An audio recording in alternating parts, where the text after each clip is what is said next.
Hello, good evening again. This video is addressed to the doctors and nurses who are preparing for the OET exam. I have been in the last couple of days making videos about the OET speaking, and you have seen quite a lot of case studies. Today I'm going to be starting with the format of the writing. The writing in the OET will be just one task, unlike the IELTS. In IELTS there are two tasks. The duration will be only 45 minutes, and so now what you have to do is that you need to plan your timing and the approach towards the task. There can be a discharge letter, there can be a referral letter, there can be a letter of further care and management. So now, keeping that in mind, today I'm going to be discussing mainly about the format. Let's see how an OET letter is supposed to look like. So here we have it on the screen here. So the heading is letter organization, letter layout and format. So this worksheet will describe the characteristics of formal medicinal correspondence. To do this, the letter has to be broken into 6 parts. So now this is even if it's for doctor or nurse, the format remains the same. Only thing is that in the end, in the doctor's case, there will be a different ending line, and in the same will be in the nurse's case. So we can see the first thing which comes is the address, which is completely on the left hand side. So it's completely on the left hand side. We begin with an address, then after that we leave an empty space after the address, empty line, followed by the date. Number 2 is the date. The date is after the address, and then I will suggest you to write it with the slash instead of the 20th or 20 May. I will suggest you to write 20/05/2020. After that we leave another space. Then comes the salutation. Salutation is dear doctor so and so, or dear nurse, or whoever it is. You write that. After that again we leave another an empty line, and we come to the subject.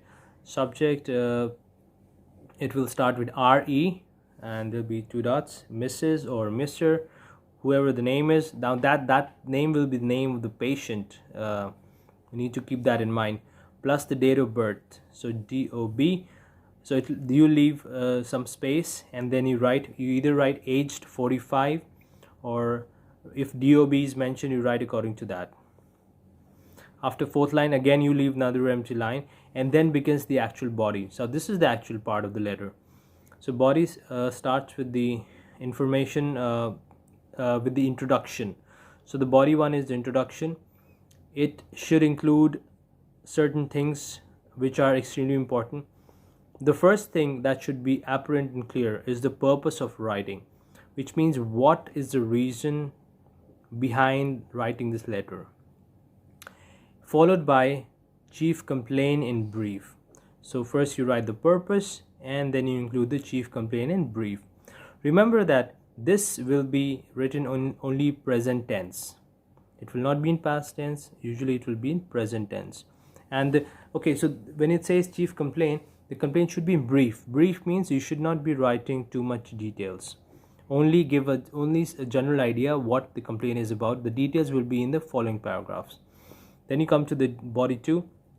So now here you write the details relevant of past medical or relevant social particulars. If for example the patient lives alone, is a divorcee, or he's widowed, or he lives with family, whatever the case may be. So then you write the details of the past medical and relevant social. So you write the past medical details. For example, the patient visited us on so and so date, complaining with signs and symptoms of this, okay, whatever it might be. Then of course you will write what you did about it. So then you can write, consequently we administered him this particular medication, whatever it might be.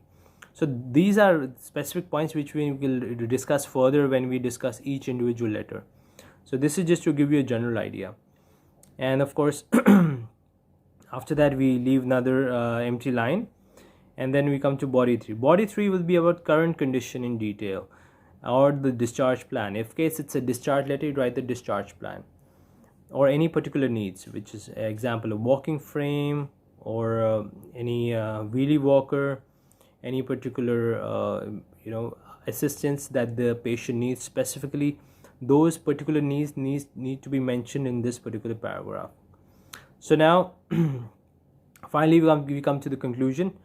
It will be concluding a specific request. For example, I would appreciate if you could look into the management and assistance for this particular patient, or I would appreciate if you could look into the matter and give your specialized opinion. Right, there are various variations which we can discuss later on.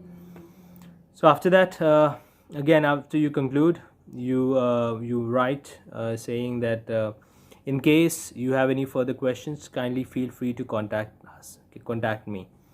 And then another note is that body 2 and body 3 can be interchanged depending on the task. It's very task specific. So sometimes the current condition might be coming in right after the introduction. Sometimes it will be coming after the details of past medical relevant history. Finally, you close it by saying yours sincerely, comma, you write your name, whoever you are, charge nurse or whatever is mentioned in the task. So it's very task specific. One thing which we really need to understand is that who are we writing the letter to? That is a very important point, that because that is the first thing, and that is what is mentioned in the question. So I hope you're able to understand this format, and we need to make sure that all of these should be on the complete left. It should be in a particular line. It should be indented with each other. So I won't make this video very long now. It was just to give you a general idea of how an OET letter writing format should be looking like. The details of these tasks we'll be discussing in the future videos. If you have any questions, kindly leave the comments. I'll be happy to answer the questions for you. And don't forget to hit like, subscribe, and definitely share. Thank you very much. Take care. Bye.